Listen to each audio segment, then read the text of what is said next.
CLAT toppers skip more questions than an average CLAT student.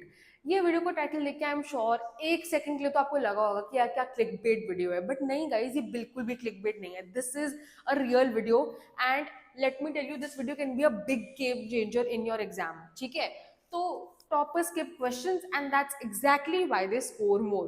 अब ऐसा क्यों होता है? बिकॉज जो क्लैट एग्जाम है ना, it is not about solving everything. CLAT छोड़ो यार, कोई entrance exam is not about scoring every की सब कुछ सॉल्व कर दो. एक बार को स्कूल के पेपर में बताती है ना टीचर सब सॉल्व करो सब सॉल्व करो.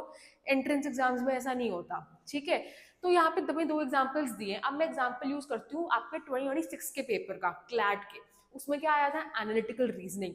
अब let me tell you, more than 60-70% of students analytical देख के ढेर हो गए थे कि यार ये तो आना नहीं चाहिए था पेपर में, उनसे हो नहीं रही थी क्योंकि प्रैक्टिस करी भी नहीं थी because they were not expecting it in CLAT paper, और नहीं कर पाए थे. लेकिन लेट मी टेल यू, जो हमारे स्टूडेंट्स इस पेपर में तब भी अच्छा स्कोर करे हैं ना, वो वही थे जिन्होंने बहुत कामली उसको स्किप कर दिया कि यार हटाओ, देखा जाएगा बाद में, एंड में देखा जाएगा. तो यहाँ पे वही डिफरेंस दिया हुआ है. एवरेज स्टूडेंट जो है ना वो पैनिक करेगा, वेस्ट करेगा टाइम, लेकिन एक जो टॉपर है ना वो आराम से स्किप करेगा और कामली मूव करेगा अपनी बाकी के क्वेश्चंस पे.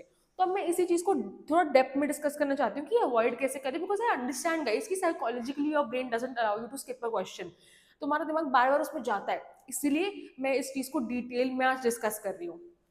ठीक है, तो हम आते हैं वही जो मैंने बताया. एवरेज स्टूडेंट क्या होता है? इमोशनली अटैच हो जाते हो तुम क्वेश्चन से.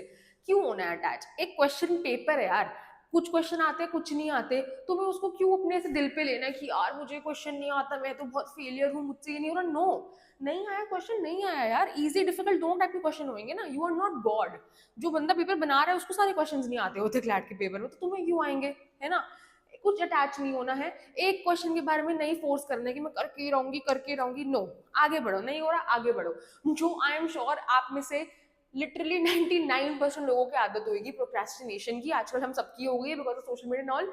यहाँ पे दिखाओ ना अपनी प्रोक्रेस्टिनेशन कि यार डिफिकल्ट टास्क मैं एंड में करूंगा कुछ, बस प्रोक्रेस्टिनेट ही करना है यहाँ पे. ठीक है, पैनिक जो है वो पैनिक करेंगे, टाइम वेस्ट करेंगे, कॉन्फिडेंस लूज हो जाएगा, पेपर का फ्लो खत्म हो जाएगा. ठीक है, कोई फायदा नहीं है. लेकिन टॉपर क्या करेगा? पहले जो आपके 2 मिनट्स हैं, अगर वो 2 मिनट्स ना, आई नो, मैं इतने स्टूडेंट्स को जानती हूँ, पेपर स्कैन नहीं करेंगे, बोलेंगे यार टाइम वेस्ट होता है, फटाफट क्वेश्चन मतलब फटाफट पेपर शुरू करो, लेंदी हुआ तो. वो 2 मिनट जब तुम्हारे वो पूरे 2 घंटे को ठीक कर सकते हैं, तो वो 2 मिनट इन्वेस्ट तुम क्यों नहीं कर सकते हो? 2 मिनट से क्या ही जा रहा है यार. तो 2 मिनट, एटलीस्ट 2 से 3 मिनट में पूरा पेपर फटाफट स्कैन हो सकता है. Because see, in every paper कोई ना कोई सेक्शन अलग, डिफरेंट सेक्शन होगा, जो कोई इजी होगा कोई डिफिकल्ट होगा.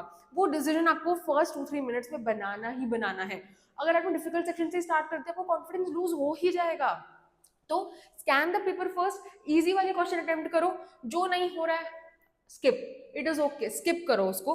फिर बाद में एंड में टाइम बचा तो उस पर आ गए. इससे आपका फ्लो भी बैठा रहेगा और एनर्जी भी सेव होगी. अब मैं ये एनर्जी एंड ऑल का भी ना आपको बताऊंगी कि क्या लॉजिक है. ठीक है, नेक्स्ट है ये रूल. ये रूल हमारे हर एक स्टूडेंट को पता है, एंड आप भी अब हमारे स्टूडेंट ही हो, है ना, क्योंकि ये वीडियो देख रहे हो, तो फिर ये आपको भी पता होना चाहिए. वैसे तो हम 30 सेकेंड्स करते हैं, लेकिन चलो एक बार को 15 सेकेंड और दिए, 45 सेकेंड. 45 सेकेंड रूल क्या कहता है? एक क्वेश्चन पे 45 सेकेंड से ज्यादा रहना ही नहीं है. वैसे तो 45 भी मुझे पर्सनली ज्यादा लगते हैं, बट एक बार को तुम्हें थोड़ी डील देने के लिए अभी बोल देती हूँ, but 30 to 45 seconds is the max amount of time that you can spend on a question. इतना करो, इतने में आया तो सॉल्व हुआ, नहीं आया तो move on, it is okay. Those 45 second should be the only time जब तुम उस क्वेश्चन के बारे में सोच रहे हो. That's it. उसके आगे बाकी 2 घंटे में वो क्वेश्चन दिमाग में नहीं आना चाहिए.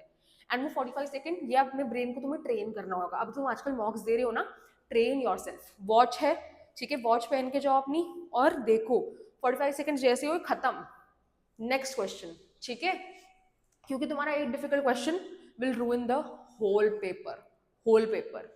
ठीक है, अब I would like to conclude this video by telling you this. देखो, आई एम श्योर तुम्हारे स्कूल में भी ये डिस्क्रिमिनेशन होती होगी कि जो नीट और जेई वाले बच्चे हैं उन लोग को एक बार को छुट्टियां ज्यादा दे देते होंगे, बट तुम क्लैट वालों को नहीं देते होंगे. वेल आई थिंक ये तो डिस्क्रिमिनेट करना अच्छी बात नहीं है कि कोई डिफिकल्ट है, इजी है, but if you really think about it, CLAT is the only entrance exam जिसमें तुम 2 घंटे सिर्फ इतने बड़े बड़े पैसेजेस रीड ही कर रहे हो। एक बार को नीट जेई में ना कुछ सॉल्विंग वाला आ जाता है, सॉल्व कर रहे हो, कुछ तो हो रहा है, चलो ठीक है, इसमें तुम्हारे कौन सा आता है, बट 10 नंबर का ही तो आता है। बाकी तुम, एंड वो भी तुम्हारा क्या आता है, डेटा इंटरप्रिटेशन आता है मोस्टली। तो तुम पूरे 2 घंटा रीडिंग कर रहे हो, you know how difficult that is, specially आजकल की तुम्हारी जो अटेंशन स्पैन हो गई है आफ्टर सोशल मीडिया। तो ये इतना टैक्सिंग पेपर है कि इसमें तुम्हारी एनर्जी, इंटेलिजेंस से भी ज्यादा ना, तुम्हारी इंटेलिजेंस और प्रिपरेशन से भी ज्यादा important is your energy which you have to preserve, and वो तुम फालतू की चीजों में एक्सपेंड नहीं कर सकते। डिफिकल्ट क्वेश्चन तुमने पहले पकड़ लिए, एनर्जी ड्रेन हो जाएगी उन पे, आगे कुछ कर ही नहीं पाओगे। अगर इजी क्वेश्चन करोगे पहले, और पहली बात तो ना आपने देखा होगा, हम ये सब ह्यूमंस ही हैं, जब हम कुछ अच्छा करते हैं ना हमें और एनर्जी आती है। तो जब इजी क्वेश्चंस करोगे वो इजीली सॉल्व होंगे, you will feel more confident, तुम्हें और ज्यादा क्वेश्चंस को अटेम्प्ट करने का मन करेगा। तो वो तो एक एनर्जी बूस्टर है, इनफैक्ट उससे तुम्हारी बैटरी और ज्यादा बढ़ रही है। तो दैट इज वाई हमें स्ट्रैटेजिकली स्किप करके एनर्जी को प्रिजर्व करना है। और यहाँ पे बस यही है कि क्या होएगा अगर आप ये वाला पाथ में जाते हो, this is what will happen to you, कि 5 मिनट तुम्हारे एक क्वेश्चन पे चले गए, फिर अब आरसी में तुम्हें रीड करना है, स्पीड चली जाएगी क्योंकि उस क्वेश्चन के बारे में सोच रहे हो, ऊपर से टाइम वेस्ट और कर दिया। लीगल लीगल में तुम्हें अंडरस्टैंडिंग चाहिए, रिलेट करना है सिचुएशन को उस लॉ से, पैनिक की वजह से वो भी नहीं कर पाओगे। फिर जीके रश होके तुम ढंग से इधर उधर पढ़ोगे, तुम्हें जीके में तो तुम्हें याद जो है वो उसको याद पेपर में रखना इतनी ऑलरेडी बड़ी बात है, सब भूल जाओगे। कॉन्स की तो चलो बात ही नहीं करते, उसकी तो बहुत सिली मिस्टेक्स हो जाएंगी, स्कोर्स तुम्हारा गया। ये होएगा। अब आई एम श्योर मैं तुम्हें इतना डरा दिया है, तो अब तो तुम ये गलती नहीं करोगे। सो टॉपर बनने के क्लैट में स्किप करो question, don't be scared of skipping thing guys, ठीक है। चलो, any doubts you have, do let me know in the comment section below and subscribe to our channel.